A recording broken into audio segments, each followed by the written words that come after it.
Millions of Americans are paying tribute to Jimmy Carter today. At 100 years old, he lived longer than any other president in U.S. history. His time in the White House included many accomplishments, but also difficulties. Carter went on to be revered for what he did after he left office, including decades of humanitarian work, for which he ultimately received the Nobel Peace Prize. Kevin Mattson joins me now to discuss Carter's legacy. He's the Connors Study Professor of Contemporary History at Ohio University. He also wrote the book, What the Heck Are You Up to, Mr. President? Jimmy Carter, America's Malaise, and the Speech That Should Have Changed the Country. Professor, thank you so much for being here.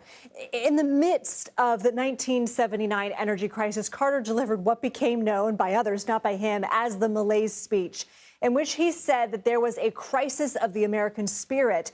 He warned people about being too materialistic. What was he trying to achieve with that address? I know he prepared meticulously for it. What was he trying to achieve, and what was the reaction?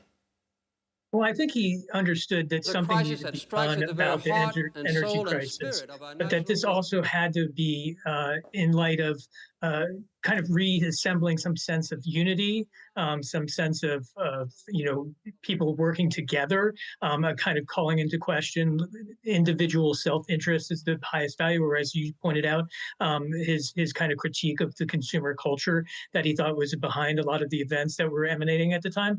And so I think that the gas crisis is probably the most important one, but it's also one of the things that I researched was the amount of riots essentially happening at gas pumps, and people, like a famous story of a woman coming to cut people off and saying, can I get in ahead of you? I'm pregnant. And she has these pillows under her blouse, and then they fall out and people just go ballistic and crazy. So, I mean, I think it's like a sense that there needs to be a return to order, but on the other hand, that there needs to be also something that attacks the problems of selfishness in America. But Doctor, was that received? Is that the message that Americans took away from that speech, or did it not quite land in that way? I think it was received very much that way. And you showed the Carter Center. I spent a lot of time going through the archives for Jimmy Carter, and I saw tons of letters after the speech was given in which people said things like, "I'm going to ride a moped. I'm not going to turn up my thermostat above 65."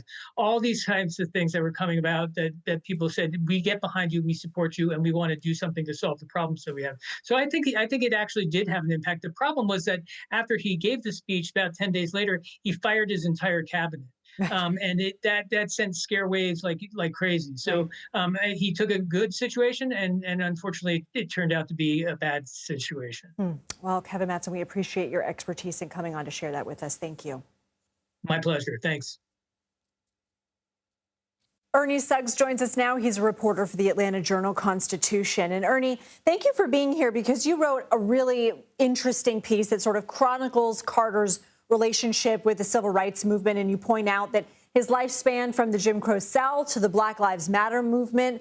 How did his parents and his Georgia upbringing shape his views on race, and how did those views evolve over time?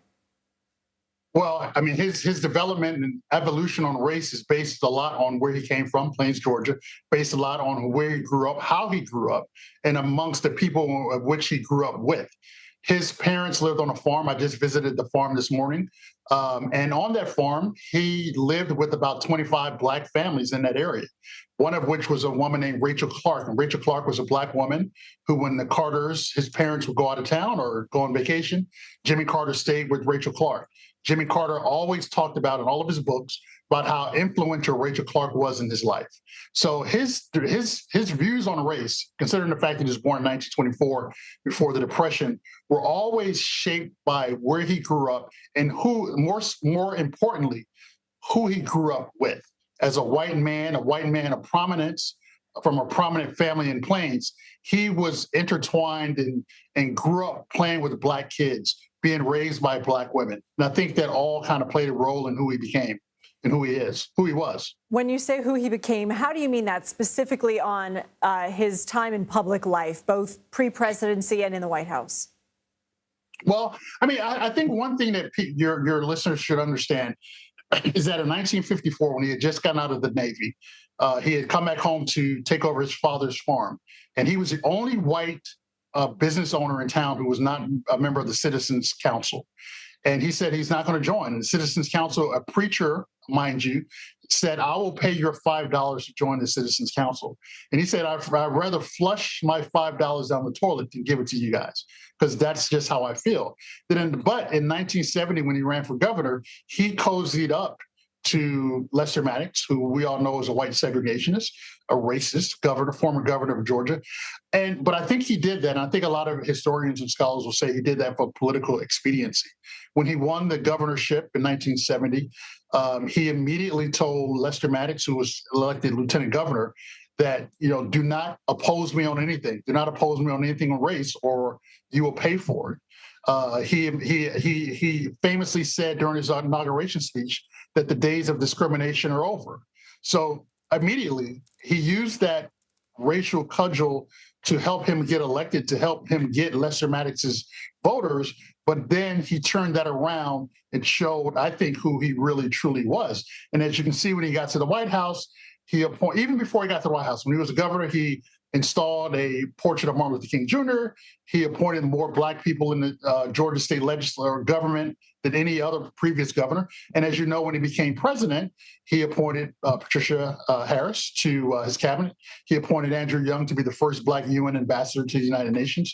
So he was very, very open about race. And even up until the day not the day he died, but before he died, one of his last wishes, one of his last civic duties was to live long enough to vote for Kamala Harris, who would have been the first Black woman to be elected president of the United States. So I think his views on race, I don't want to say they ever evolved. I just think that he made that slight adjustment to run for governor. And his views have always been strong and always been about humanity and diversity. All right, Ernie Suggs, thanks for joining us. Thank you very much for having me.